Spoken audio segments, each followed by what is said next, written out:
Eu quero saudar todas vocês, mulheres lindas do Senhor, com a graça e a paz do nosso Senhor Jesus Cristo.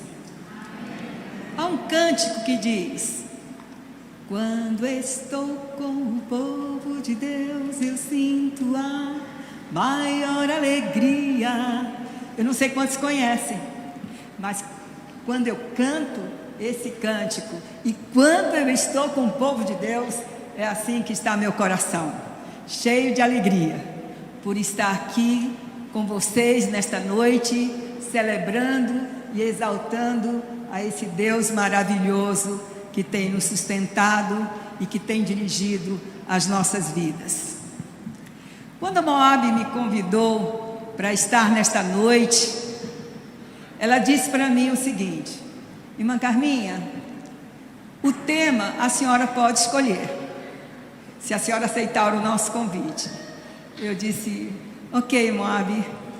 E fui orar ao Senhor, e fui pedir ao Senhor que Ele colocasse o tema, e que Ele falasse ao meu coração o recado que Ele tinha para nós nesta noite. E o tema que Deus colocou no meu coração foi este: mulheres fortes em tempos de crise. Vamos repetir?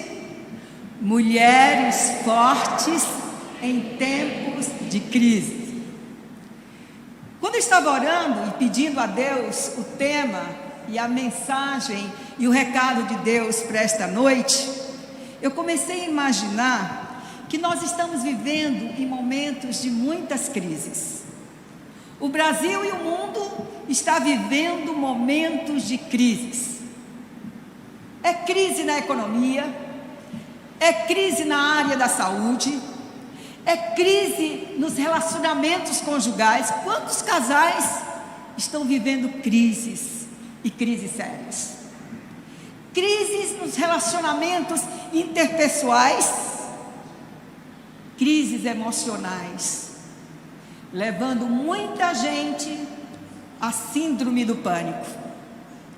E é impressionante que hoje a síndrome do pânico não atinge apenas as pessoas adultas.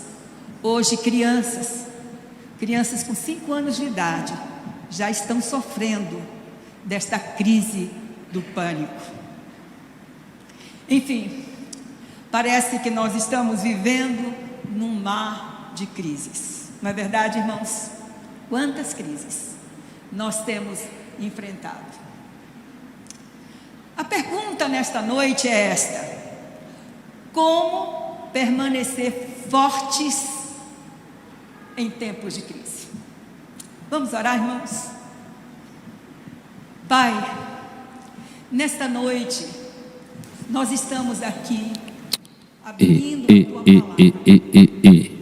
Nós queremos te pedir que este som chegue aos nossos ouvidos com perfeição, a perfeição da fala do Teu Santo Espírito. Que não haja interferência nenhuma, Senhor. Abre as nossas mentes para compreendermos o recado que Tu tens para nós nesta noite. Usa a minha mente e o meu coração neste momento para transmitir este recado que o Senhor já colocou no meu coração. Em nome de Jesus eu te peço. Amém. Irmãos, vamos abrir as nossas Bíblias em Marcos capítulo 5, versos de 21 a 34. Marcos 5, versos de 21 a 34. Os irmãos estão me ouvindo bem? O som está chegando bem para vocês? Ok. Vamos ler esse texto. Tendo Jesus voltado de barco para outra margem, uma grande multidão se reuniu ao seu redor, enquanto ele estava à beira do mar. Então chegou ali um dos dirigentes da sinagoga, chamado Jairo. Vendo Jesus, prostrou-se aos seus pés e lhe implorou insistentemente: minha filha está morrendo, vem por favor e impõe as mãos sobre ela para que ela seja curada e viva. Jesus foi com ele. Uma grande multidão o seguia e o comprimia. Estava ali certa mulher que havia 12 anos vinha sofrendo de uma hemorragia.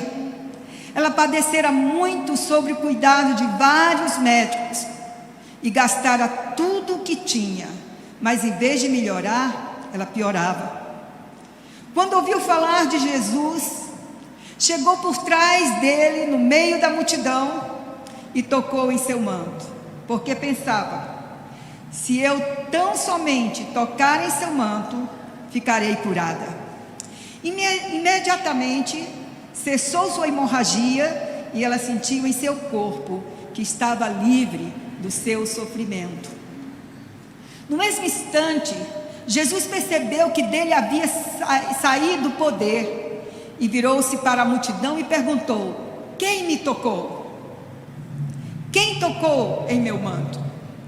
Responderam os seus discípulos: vês a multidão aglomerada ao teu redor e ainda perguntas: quem tocou em mim? Mas Jesus continuou olhando ao seu redor para ver quem tinha feito aquilo.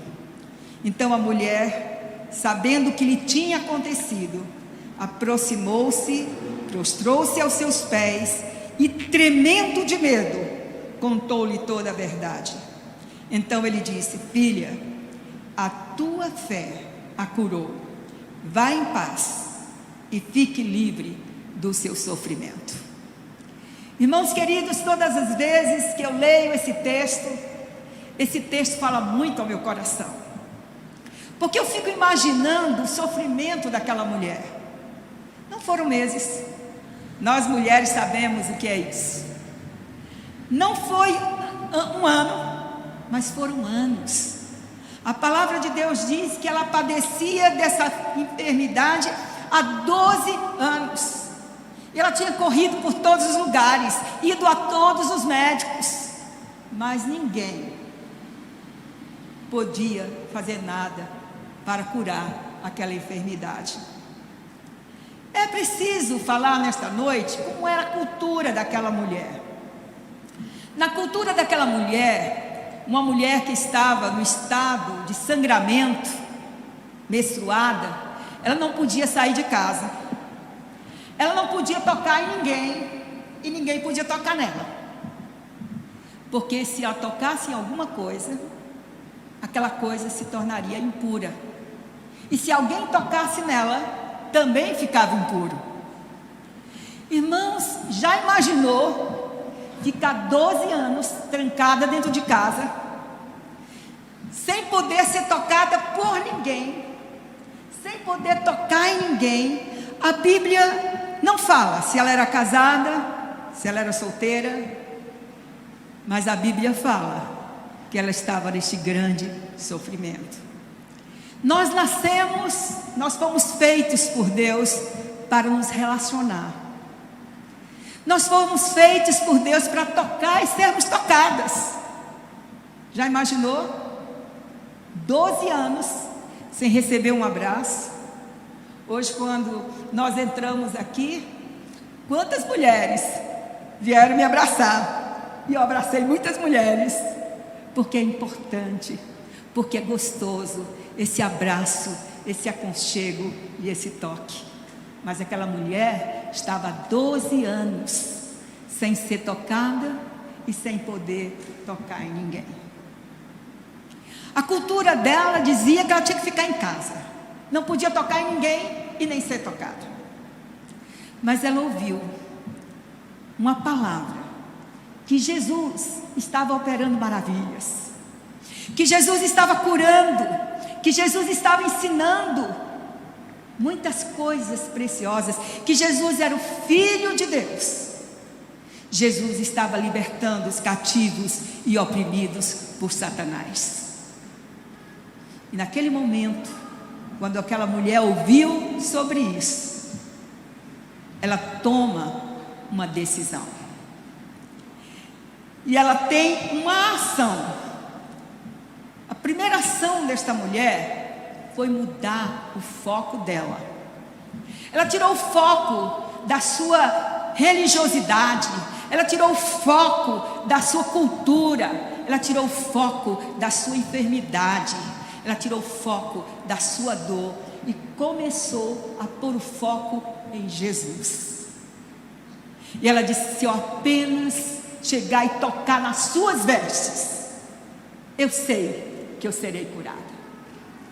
Meus irmãos queridos, a primeira ação diante de um momento difícil, de provação, de conturbação nas nossas vidas, é a mudança de foco. Vamos ver o que o Salmo 121, 1 e 3 diz. Pode abrir sua Bíblia no Salmo 121, 1 e 3. Sabe o que diz neste Salmo? Ele diz: eleva os olhos para o monte, de onde me virá o socorro? O meu socorro vem do Senhor, que fez os céus e a terra. Ele não me permitirá que teus pés vacilem. Aquele que te guarda não se descuida. Que coisa preciosa! Mudança de foco na hora da provação é de extrema importância. É tirar os olhos daquele momento, daquela provação e olharmos para este Senhor maravilhoso que nós cantamos cânticos e letras tão profundas. Ele é o Deus de promessa. Neste salmo nós vemos com muita importância de tirarmos os olhos da provação, da situação, da tribulação e olharmos para o Senhor. Quando eu estava estudando sobre a fisiologia do cérebro, eu aprendi que quando nós estamos cabisbaixos, com ombros para baixo, vem para dentro de nós, para a nossa alma, para os nossos sentimentos, tristeza, depressão, medo, angústia, sentimento de derrota, sentimentos que nós estamos acabados, destruídos. Mas, quando nós levantamos o nosso rosto e erguemos os nossos ombros, o nosso cérebro entende que nós estamos em posição de vitória. É impressionante isso, irmãos. Vocês podem fazer essa experiência em casa. Baixem os seus rostos, põe os ombros para baixo e veja que sentimentos vêm. É impressionante isso. Mas quando você levanta a cabeça, você não consegue ficar sem estar com os lábios sorrindo, sem vir a alegria. É o cérebro, nosso cérebro está dizendo que nós estamos numa posição de vitória. Mas a ciência descobriu isso há pouco tempo. Mas o Senhor já falava na sua palavra. Aquele que nos criou, aquele que nos formou no ventre das nossas mães, ele disse: levanta. O salmista diz: leva os meus olhos para os montes. Tira os meus olhos do problema, tira os meus olhos das lutas, das situações e levanta os meus olhos para os montes, porque é de lá que vem o meu socorro. Aquela mulher mudou o foco. Ela tirou o foco da sua enfermidade, da sua dor, da sua tribulação, da sua cultura e colocou o foco agora na pessoa de Jesus Cristo. Foi uma atitude que ela tomou. Mudou o foco. E ela viu que Jesus ia passar na sua cidade. E ela disse: sabe, eu vou sair daqui, quero nem saber mais se eu vou contaminar alguém ou se alguém vai ficar contaminado, porque eu vou tocar. Mas uma coisa eu vou fazer. Eu creio que se eu tocar apenas na veste, eu não preciso falar com Jesus, eu não preciso tocar no seu corpo, apenas na veste dele, eu sei que eu vou ser curada. A outra ação que nós precisamos ter em tempos de crise, meus irmãos, é a fé. A palavra de Deus diz que sem fé é impossível agradar a Deus. Mas o que é fé? Vamos ver o que a palavra de Deus diz sobre a fé. Em Hebreus capítulo 11, versos de 1 a 2, diz o seguinte: ora, a fé é a certeza daquilo que esperamos e a prova das coisas que não vemos, pois foi por meio dela que os antigos receberam bom testemunho. Que a fé, irmãos, é a certeza, é a convicção daquilo que esperamos e a prova daquilo que nós não estamos vendo. Isso é fé. Precisamos, na hora da tribulação, na hora da provação, na hora da dificuldade, colocarmos nossa fé em Jesus Cristo, nossa rocha firme e poderosa. Paulo, na sua carta aos Efésios, capítulo 2, versos 8 e 9, diz uma coisa muito importante para nós. Outro dia eu estava atendendo uma senhora, e ela estava passando por muitas provações, muitas dificuldades, muita dor havia naquele coração. E ela me disse: irmã Carminha, as provações são tão grandes, a dor que está na minha alma é tão grande, é tanta decepção, que eu digo para a senhora, parece que minha fé foi embora. Eu estou decepcionado com Deus e com o mundo. Eu estou sem fé, eu não tenho fé em nada. E eu abri a palavra de Deus e falei para aquela mulher: sabe, querida, em Efésios capítulo 2, 9, diz o seguinte: pois vocês são salvos pela graça, por meio da fé. Isso não vem de vocês, é um dom de Deus, não por obras, para que ninguém se glorie. A fé é um dom de Deus, a fé é um presente de Deus. Deus nos concede a fé. E a palavra de Deus diz o seguinte: clama a mim e responder-te-ei e anunciar-te-ei coisas grandes e firmes que não sabe. Que Deus maravilhoso que nós temos. Nós precisamos colocar a nossa fé na rocha que é Jesus Cristo. Precisamos colocar a nossa fé em Cristo Jesus. Mas precisamos analisar também aonde nós estamos pondo a nossa fé. Porque tem muita gente que está passando por problemas difíceis, de enfermidade, crises financeiras, crises no lar, na comunicação do lar, e começa a colocar a fé no braço do homem. Começa a colocar a fé no gerente do banco. Eu vou ter fé que eu vou chegar ali naquele banco e vou falar com aquele gerente e ele vai conseguir, eu vou conseguir um empréstimo e eu vou sair dessa situação financeira. Eu tenho fé que aquele médico, que ele é um médico muito conceituado, um médico muito preparado, vai poder curar a minha enfermidade. Eu tenho fé naquela terapia com o psicólogo fulano de tal, o psicólogo cicrano de tal, ele vai poder fazer alguma coisa para mim. Irmãos, cuidado aonde nós estamos colocando a nossa fé.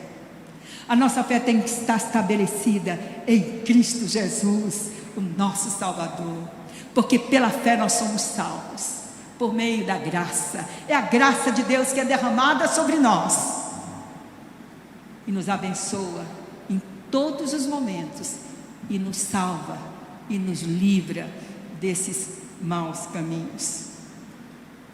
Também eu gostaria de falar sobre os heróis da fé. Lá em Hebreus capítulo 11, versos 32, 33 e 34, diz o seguinte: não tenho tempo para falar de Gideão, Baraque, Sansão, Jefté, Davi, Samuel e os profetas, os quais pela fé conquistaram reinos, praticaram a justiça, alcançaram o cumprimento das promessas, fecharam a boca dos leões, apagaram o poder e o fogo e escaparam do fio da espada. Da fraqueza tiraram forças e tornaram-se poderosos na batalha e puseram em fuga exércitos estrangeiros. Aleluia! Estes heróis da fé venceram as tribulações, venceram as provações, não pela força do braço, mas pela força do Senhor, a fé que depositaram no Senhor Jesus Cristo. Irmãos queridos, precisamos em todos os momentos e em todas as situações termos nossa fé estabelecida na rocha que é o nosso Senhor e Salvador Jesus Cristo. Foi pela fé que esses homens venceram todas as lutas da vida. Há muitas pessoas que estão colocando a sua fé em coisas que são passageiras, em coisas que são vulneráveis. Precisamos, meus irmãos, depositar a nossa fé em Cristo Jesus.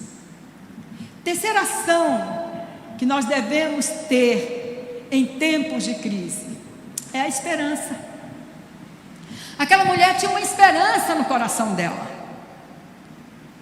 Ela tirou todo o medo. Ela saiu do lugar da dor, saiu da sua casa e tinha esperança. Se eu apenas tocar nas suas vestes, eu serei curada. A palavra de Deus diz: quero trazer a lembrança aquilo que me traz o quê? Esperança. Quero trazer na minha lembrança aquilo que me traz esperança. A esperança é algo indispensável para permanecermos fortes em meio às crises. Meus queridos irmãos, nosso Deus, Jesus Cristo, é a nossa única esperança. No Salmo 65, 5 diz o seguinte: ó Deus, nosso Salvador, esperança de todos os confins da terra e do mais distante dos mares. O salmista diz: ó Deus, tu és a minha esperança. A esperança é algo que temos que ter profundo nas nossas vidas, nos tempos de crise, nos tempos da tribulação. A esperança nas palavras de Jesus, que nos prometeu: eis que eu estarei convosco todos os dias, até a consumação dos séculos.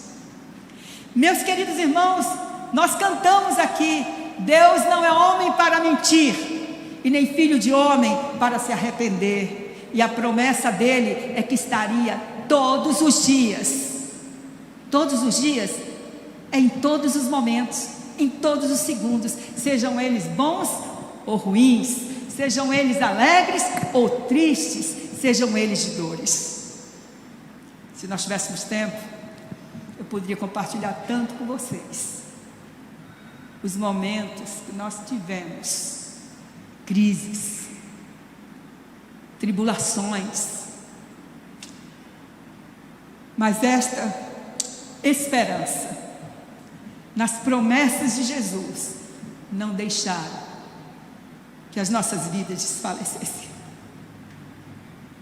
Sabe, irmãos, a palavra de Deus em Jeremias 17, 5, 8 diz o seguinte: maldito é o homem que confia nos homens, que faz da humanidade mortal a sua força, mas cujo coração se afasta do Senhor. Ele será como um arbusto no deserto.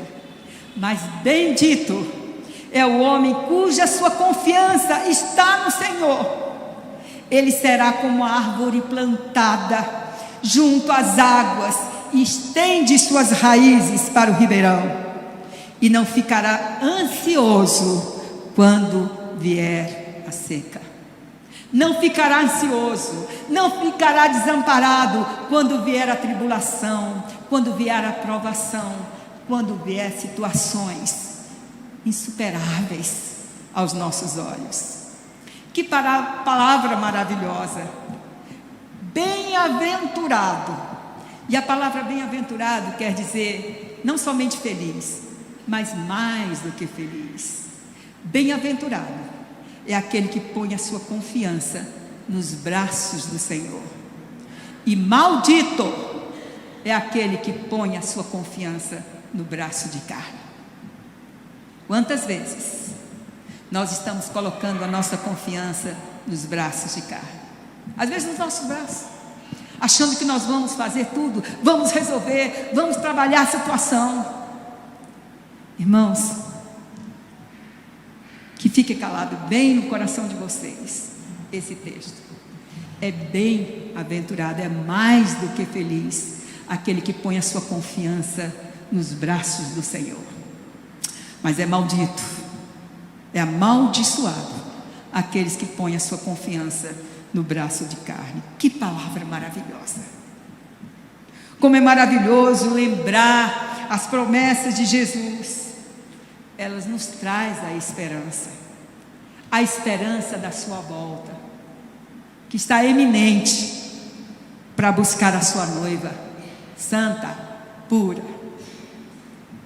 Quando eu penso na volta do Senhor Jesus, irmãos, me dá uma alegria tão grande, um regozijo. Eu digo: Senhor, prepara o meu coração, me prepara a tua noiva para aquele dia maravilhoso, quando vamos nos encontrar com Jesus Cristo nos ares. É a promessa que Ele voltará outra vez para buscar a sua noiva. Sabe, irmãos, quando começou a pandemia, nós passamos por uma experiência muito, mas muito difícil. Nossa filha mais velha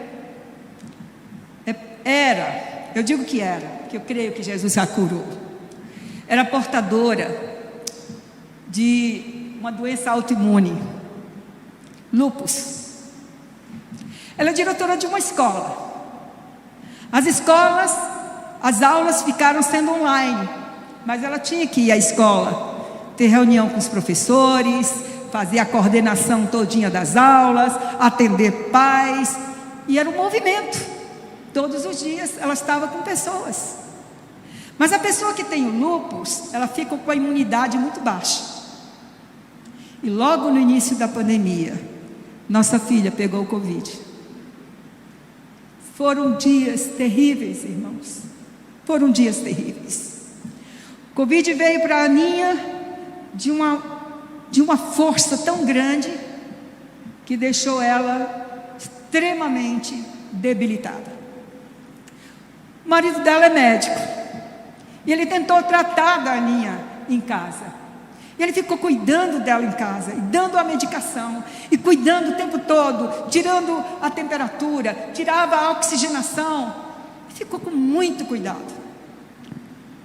Mas uma tarde, ela passou muito mal e desmaiou, e a oxigenação dela foi lá para baixo, quase no zero.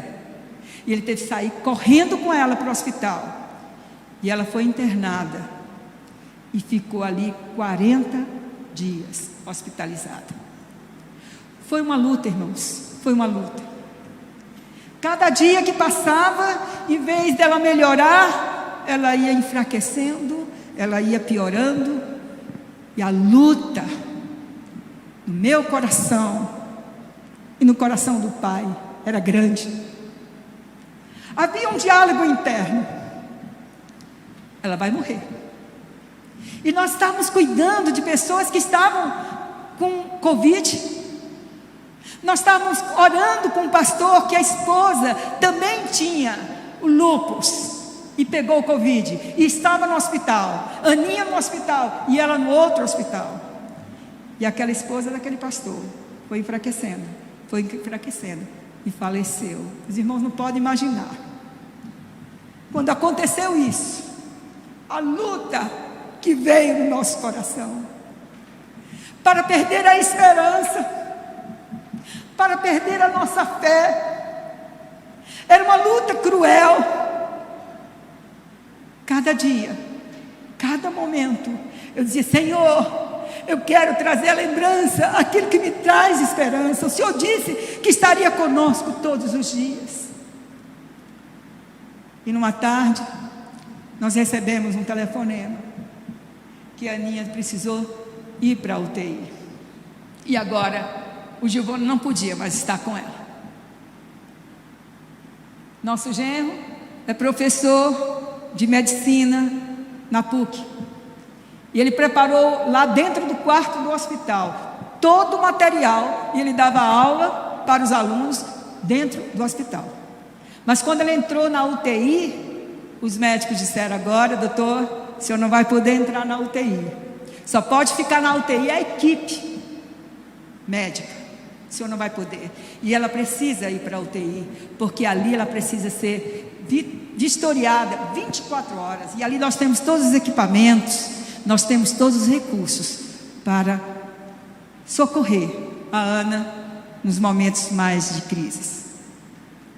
Quando ela foi para a UTI, irmãos, ela estava com 75% dos pulmões tomados. Já não conseguia mais respirar. E os médicos dizendo: nós vamos precisar entubá-la. E nós vamos levá-la para a UTI para entubá-la. Meus irmãos, os irmãos não podem imaginar. Quando nós soubemos dessa notícia, eu fiquei com meu coração estraçalhado.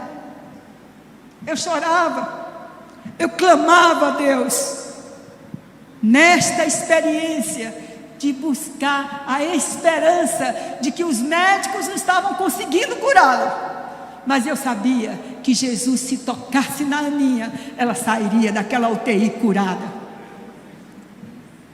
E naquela tarde, foi a tarde da maior experiência, da maior provação. Meu coração estava espedaçado, e eu fiz o que a palavra de Deus diz. Me ajoelhei na sala e coloquei a boca no pó e disse: Senhor, tuas promessas são que o Senhor estará conosco todos os dias das nossas vidas, até a consumação do século. Giovana não pode estar naquela UTI. Faz mais de 40 dias que eu não posso estar com a minha filha, mas o Senhor pode entrar naquela UTI e tocar na Aninha e curá-la, não somente desta Covid, mas do lúpus também. Eu creio no teu poder. E eu clamei, meu marido clamando, o Estevão, nosso outro filho, clamando, nós de joelhos, clamando ao Senhor. Irmãos, para a glória de Deus, Aninha ficou só 1 dia e meio na UTI e voltou para o quarto. E depois, quando ela saiu do hospital, ela disse: mãe, quando eu estava na UTI, os médicos dizendo para mim: olha, nós vamos ter que entubá-la, você precisa ser entubada, sua oxigenação está muito baixa, você não está conseguindo respirar. E ela com muita falta de ar. Ela disse: mãe, eu clamei e pedi a Jesus para me tocar, e foi no mesmo momento que nós estávamos clamando ao Senhor: toca, Senhor, toca na Aninha. E Jesus entrou naquela UTI e tocou na Aninha. E quando chegou de madrugada, os médicos medindo a oxigenação, e eles ficaram espantados, porque a oxigenação começou a subir, começou a subir, começou a subir. E ela já estava começando a respirar normalmente, não precisava mais de ser entubada. E eles voltaram com a Aninha para o quarto, e depois de 5 dias, ela já estava em casa, pelo poder de Jesus Cristo. Aleluia. Clama a mim e responder-te-ei, e anunciar-te-ei coisas grandes firmes que não sabes.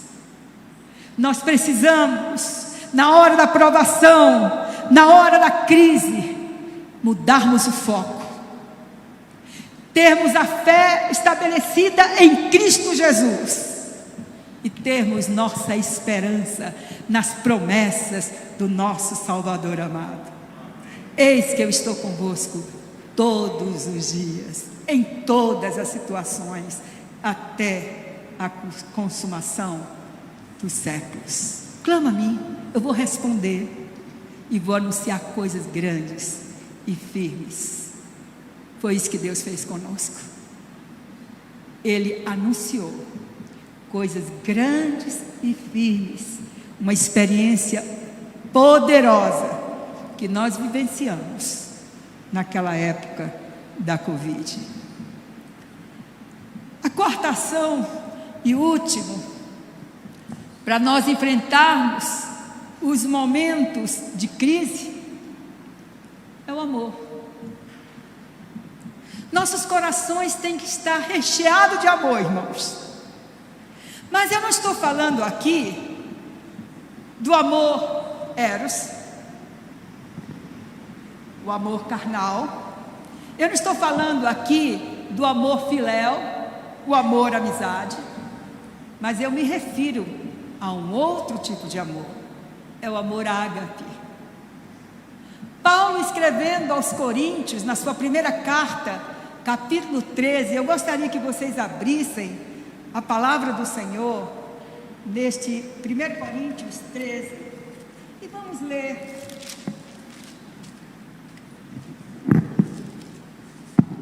Vamos ler o que Paulo escreveu aos Coríntios sobre o amor. Olha que coisa linda, irmãos. Passo agora a mostrar-lhe um caminho ainda mais excelente. Ainda que eu fale a língua dos homens e dos anjos, se não tiver amor, serei como um sino que ressoa, ou como um prato que retine. Ainda que eu tenha o dom de profecia, e saiba todos os mistérios, e todo o conhecimento, e tenha uma fé capaz de mover montanhas, se não tiver amor, nada serei.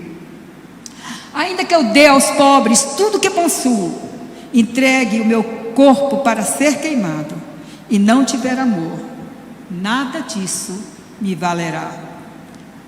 O amor, ágape, é paciente. O amor é bondoso. O amor não inveja. O amor não se vangloria, não se orgulha, não maltrata, não procura os seus interesses, não se ira facilmente, não guarda rancor. O amor não se alegra com a injustiça, mas se alegra com a verdade.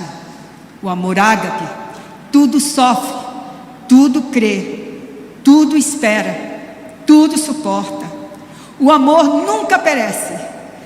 As profecias desaparecerão, as línguas cessarão, o conhecimento passará, pois em parte conhecemos e em parte profetizamos, mas quando vier o que é perfeito, o que é imperfeito desaparecerá.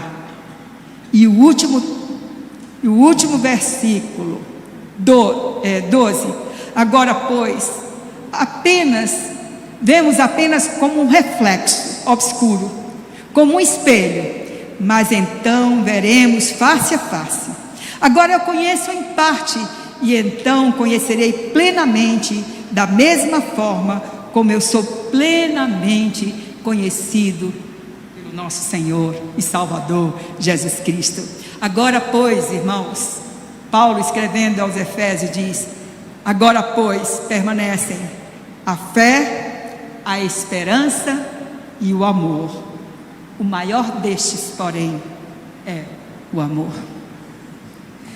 Não podemos passar pelas provações sem estarmos com nossos corações queimados pelo amor ágape. O amor ágape é indispensável. nos momentos das crises, nos momentos da alegria, nos momentos da tristeza, nos momentos da vitória. O amor é indispensável. Sabe, irmãos, os estudos científicos revelam que a maior parte das enfermidades dos nossos tempos de hoje, dos nossos dias de hoje, é por causa de rancor, mágoa, inveja, ressentimentos, falta de perdão. Isso tudo provoca no nosso corpo doenças. A falta de perdão é algo terrível. Por isso que nesta noite o Senhor Jesus Cristo está falando aos nossos corações: vencermos as situações difíceis, vencermos o tempo de tribulação, para vencermos a crise, é necessário mudarmos o foco, é necessário a fé, é necessário a esperança, e é indispensável o amor ágape. Meus irmãos, algum tempo atrás, nós passamos por um movimento muito grande no seio da igreja. Muitas famílias ficaram divididas nas eleições. Muitas igrejas ficaram divididas durante as eleições. Sabe por quê, irmãos? Porque nossos corações não estavam queimados por este amor ágape. O amor ágape não trata com leviandade. O amor ágape não é invejoso. O amor ágape não procura os seus interesses. O amor ágape não ira-se facilmente. O amor ágape não se alegra com a injustiça, mas se alegra com a verdade. O amor ágape tudo sofre, tudo crê, tudo espera e tudo suporta. Queremos vencer as lutas e as provações desta vida. Precisamos pedir ao Senhor que queime os nossos corações com esse tipo de amor. E esse foi o amor com que Jesus nos amou, o amor ágape. Que nós, como igreja de Jesus Cristo, possamos caminhar nesses tempos difíceis. E quando a gente olha para frente, não vai melhorar, irmãos. O mundo está cada vez indo pior. Mas aqueles que levantam seus olhos para os montes vão receber o socorro do Senhor. Aquele que guarda na lembrança as palavras que aqui estão escritas e as promessas do Senhor. E para a gente guardar na lembrança, é preciso conhecer essa palavra. É preciso dar tempo para conhecer a palavra do Senhor, para guardar nos nossos corações a esperança das palavras de Jesus e aquecermos o nosso coração com a fé robusta na rocha que é Jesus Cristo, e também incendiarmos o nosso coração com este amor ágape. Oh, irmãos, como eu tenho orado e clamado ao Senhor por um avivamento. Eu tenho clamado muito ao Senhor. E eu tenho dito: Senhor, manda um avivamento nos nossos corações. Mas o avivamento genuíno. O avivamento genuíno não depende do exterior. É um avivamento de dentro para fora. Aquele avivamento que aconteceu lá naquela universidade não foi um movimento exterior. Foi um momento. Eles reconheceram o seu pecado, eles reconheceram as suas falhas e começaram a se ajoelhar e começaram a clamar ao Senhor: perdoa, Senhor, os nossos pecados, e aquece o nosso coração. E ali começou um avivamento naquela universidade, e aquele fogo foi queimando dentro daquela universidade. E foi queimando. E foi atingindo os Estados Unidos. E foi atingindo o mundo. Porque a centelha do Espírito Santo de Deus desceu naquele dia, naquela universidade, e queimou o coração daqueles jovens. Conta-se que um dia um fazendeiro estava ordenhando a vaca e tinha lá uma lamparina. Era de madrugada e ele estava ali com a lamparina e ele ordenhando a vaca, e de repente aquela vaca deu um coice e derrubou aquela lamparina, e as palhas que estavam ali começaram a pegar fogo, e ele não conseguiu apagar aquele fogo, e foi pegando fogo. Conclusão: a fazenda daquele homem pegou fogo e acabou a fazenda daquele homem, queimou tudo. E no outro dia ele vai e olha para a sua fazenda, tudo queimado, tudo destruído, e ele pensa: se uma vaca dando coice numa lamparina teve o poder de incendiar toda a minha fazenda, o que dizer se o Espírito Santo atear o fogo no meu coração? E ele começou a clamar, e ali surgiu um grande avivamento nos Estados Unidos.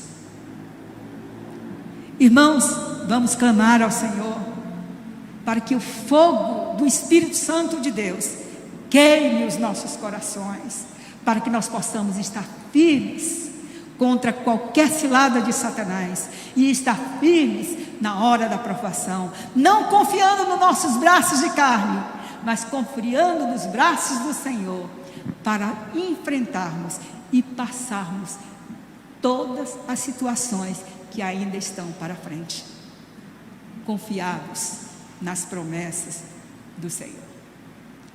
Que Deus nos abençoe. Nos momentos de crise, nós precisamos mudar o foco, nós precisamos ter nos nossos corações a fé inabalável em Jesus Cristo. Nós precisamos trazer à nossa lembrança aquilo que nos traz a esperança, e incendiarmos os nossos corações com este amor ágape, o amor com que Jesus nos amou. E para terminar, irmãos, eu quero dizer a vocês que a palavra de Deus diz que nós não vamos ser conhecidos por uma mensagem poderosa. Nós não vamos ser conhecidos pelo aquilo que nós estamos cantando. Nós não vamos ser conhecidos pelos nossos talentos e pelos nossos dons.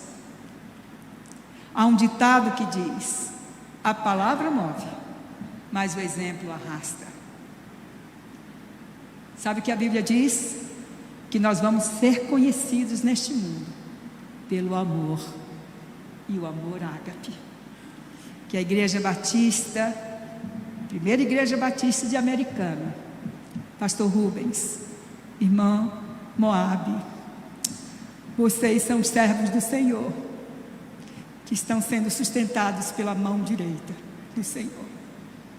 Que esse rebanho possa ser conduzido diante do Pai com corações incendiados pelo amor ágape.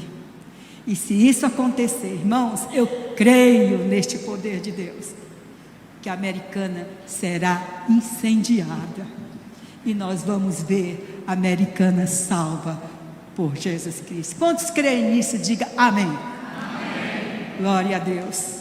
Vamos clamar ao Senhor neste momento. Queria que você baixasse sua cabeça e orasse ao Senhor, clamasse ao Senhor por esse fogo do Espírito do Senhor no seu coração, que o seu coração possa estar invadido por este amor ágape. Minha irmã, meu irmão, eu não sei como você entrou hoje aqui, eu não sei qual é a situação que você está passando, qual é a crise que você está enfrentando neste momento, mas Jesus está aqui. Aquela mulher saiu daquele lugar de sofrimento e foi lá e tocou nas vestes de Jesus. E a coisa mais preciosa que eu vejo nesse texto é que Jesus estava rodeado por uma multidão. Todo mundo estava tocando. Mas quando aquela mulher tocou, ele parou e disse: alguém me tocou. Sabe por quê, irmãos? Jesus não vê números. Jesus vê cada um de nós individualmente, como ele viu o sofrimento daquela mulher. Alguém me tocou, porque eu senti que de mim saiu virtude. Eu creio que nesse momento Jesus está aqui. Sabe por quê? Ele disse: onde estiverem 2 ou 3 reunidos em meu nome, aí eu estarei. Jesus está aqui. Ele está aqui para nos abençoar. Eu não sei qual é o momento que você está vivendo, mas meu irmão, minha irmã, se você estiver passando por um momento difícil, tome esta ação. Saia do seu lugar, com fé, com esperança, e venha ao altar do Senhor, dizendo: Senhor, toca nesta situação. Saia do seu lugar e diga: Senhor, toca. Senhor, eu quero clamar a Ti neste momento, porque esta provação que eu estou passando parece ser insolucionável, mas eu creio no Teu poder.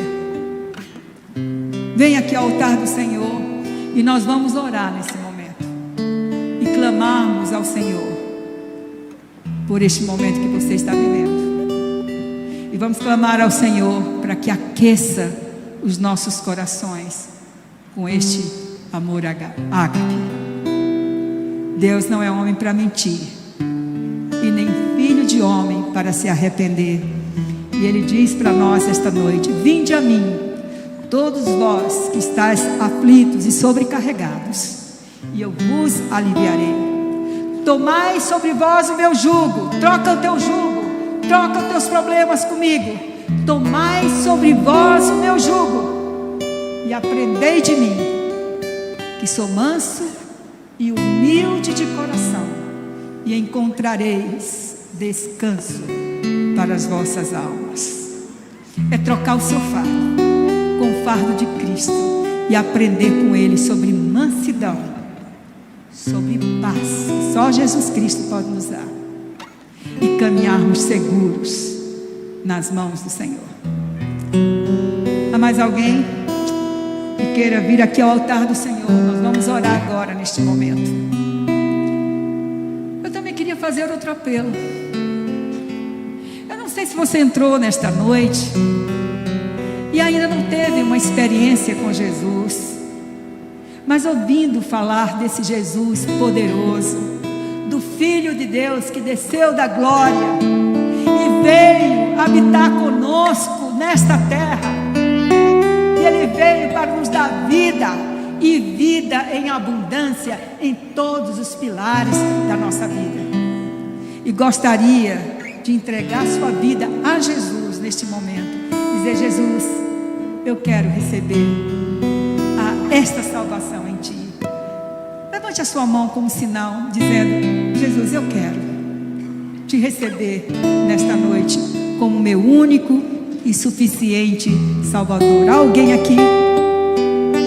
Louvado seja o Senhor pela sua decisão, querido. Há mais alguém que quer receber Jesus nesta noite como seu único e suficiente Salvador? Levante a sua mão. Se não há, nós vamos orar agora nesse momento, e eu vou pedir ao pastor Rubens que ore, pedindo ao Senhor que trabalhe nesses corações,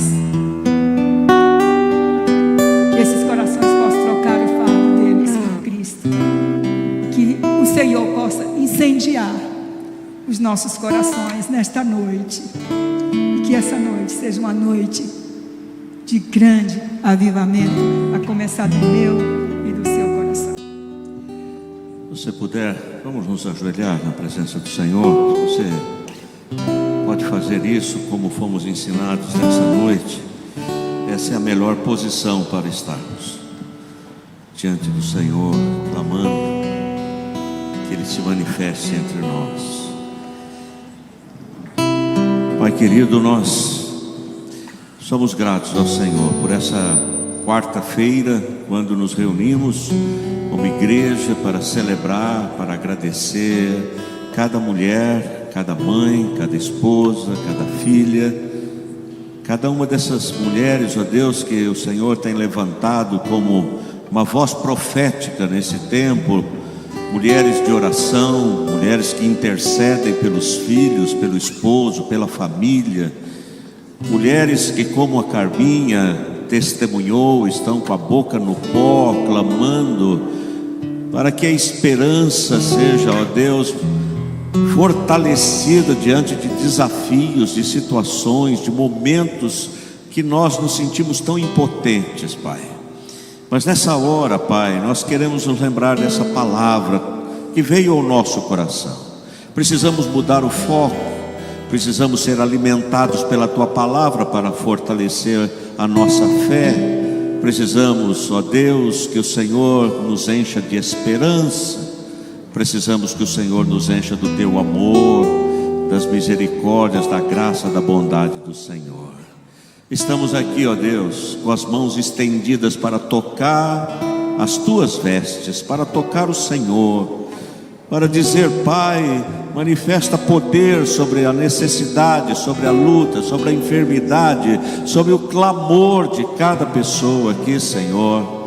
Mães que estão aqui, ó Deus, mulheres que estão aqui com a boca no pó, clamando que o Senhor manifeste o Teu poder. De mim saiu virtude.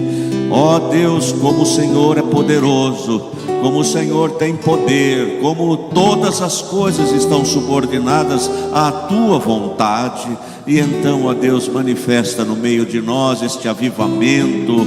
Ó Deus, traz alegria ao nosso coração, traz, ó Deus, um regozijo do Senhor, para que a gente saia por aquelas portas testemunhando que nós servimos a um Deus poderoso, que está além de qualquer circunstância, de qualquer diagnóstico, de qualquer resultado de exames.